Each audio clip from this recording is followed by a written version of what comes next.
ادھر میں رہتے ہیں. ہمارا حوصلہ دیکھو, ہم ایسے گھر میں رہتے ہیں. لہو سے جو اٹھائی تھی وہ دیواریں نہیں اپنی, یہی محسوس ہوتا ہے پرائے گھر میں رہتے ہیں. جناب صدر اور معزز حاضرین, انسان جب آسمانوں کی بلندیوں, پہاڑوں کی چوٹیوں, صحرا کی وسطوں, سمندروں کی گہرائیوں اور غاروں کی پہنائیوں سے گھبرا اٹھتا ہے تو اچانک ایک ہستی کے سہارے کو پکارنے لگتا ہے, اور وہ ہے رب ذوالجلال, خالق دو جہاں, رازق جن و انسان. مگر افسوس افسوس جناب صدر کہ انسان رب کو تو مانتا ہے لیکن رب کی نہیں مانتا, اور یہ جانتے ہوئے بھی کہ اللہ کے ہاں کامیابی کا معیار صرف تقویٰ ہے. انسان کرپشن جیسی دلدل میں جانتے بوجھتے اتر جاتا ہے اور پھر زوال اس کا مقدر بن جاتا ہے. اور جناب صدر آج میرا موضوع گفتگو بھی یہی ہے, کرپشن نام ہے جس کا سبب ہے میرے زوال کا.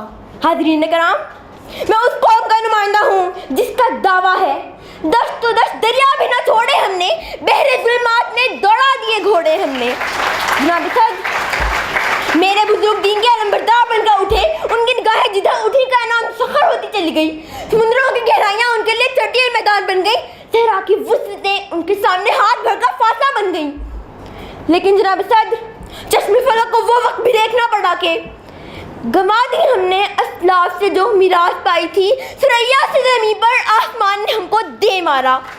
جناب صدر کرپشن صرف روپے پیسے کی نہیں ہوتی, خیالات و نظریات کی بھی ہوتی ہے. اختیارات کا ناجائز استعمال بھی کرپشن ہے, تو جائز اختیارات کو استعمال نہ کرنا بھی کرپشن ہے. بدنیتی بھی کرپشن ہے, بدعہدی بھی کرپشن ہے. نااہلوں کو اونچے منصب عطا کرنا بھی کرپشن ہے. جناب صاحب JRD کی رپورٹ چھپانا بھی کرپشن ہے, اور عوامی پیسے سے اشتہارات چھپانا بھی کرپشن ہے. حاضرین کرام, زوال صرف یہ نہیں کہ معاشی ترقی کی دور میں پیچھے رہ گئے, زوال یہ ہے کہ اخلاقی اقدار کا پاس نہ رہا, آپس میں رشتوں کا لحاظ نہ رہا. زوال یہ ہے کہ استاد نے اپنے شاگرد پر گندی نظر ڈالی. زوال یہ ہے کہ جنہیں وزیر بنایا گیا وہ بھاڑے کے ٹٹو بن گئے, جنہیں وسیع لگایا گیا وہ حکمرانوں کے تلوے چاٹنے لگے. زوال یہ ہے کہ صحافی نے اپنے قلم کی حرمت بیچ دی. زوال یہ ہے کہ قانون کے رکھوالے عوام کا قتل عام کرنے لگے. زوال یہ ہے کہ سیاستدان سے لے کر عوام تک, بڑے تاجر سے لے کر غریب صدیق فروش تک, امام سے لے کر مقتدی تک, سب مفاد پرستی اور موقع پرستی کی بہتی گنگا میں اپنے ہاتھ دھونے لگے. اور شاعر کو کہنا پڑا, زمین کے اوپر عذاب بن کر اترنے والوں, زمین کے نیچے جو منتظر ہے وہ وقت تم پر عذاب ہوگا. یہاں کے منصف سے بچنے والوں, وہاں تمہارا جوم حساب ہوگا. اب تک یہ کہتے ہوئے میرے حلق میں کانٹے اگاتے ہیں, میرے جسم کے رونڈے کھڑے ہو جاتے ہیں کہ زوال کا جتنا اہتمام ہم نے کیا کسی اور قوم نے نہ کیا ہوگا.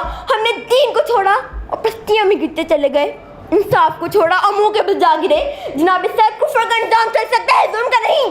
اور ہم سے بڑھ کر ظالم کون ہوگا؟ ہمارے ضمیر کی قیمت چند کراتے نوٹ, ہمارے ووٹ کی قیمت ایک بریانی کی پلیٹ اور ایک قیمے والا نان. اور نتیجہ ہے کہ آج دنیا میں ہماری کرنسی کی کوئی حرمت ہے نہ ہمارے ملک کی. جناب صدر لوٹ یہاں, مار یہاں, کساد یہاں, فساد یہاں, ہر چیز میں ملاوٹ, ہر شعبے میں بحران, اور اس زوال کا سبب ہے کرپشن. مگر جناب صدر اب وقت آ گیا ہے کہ چلو اٹھو, زمین کھو دیں, اس میں اپنے دل بو دیں, کریں آباد اس کو اپنی آرزوؤں کے پسینے سے, کہ اس بے رنگ جینے سے نہ تم خوش ہو نہ میں خوش ہوں. شکریہ.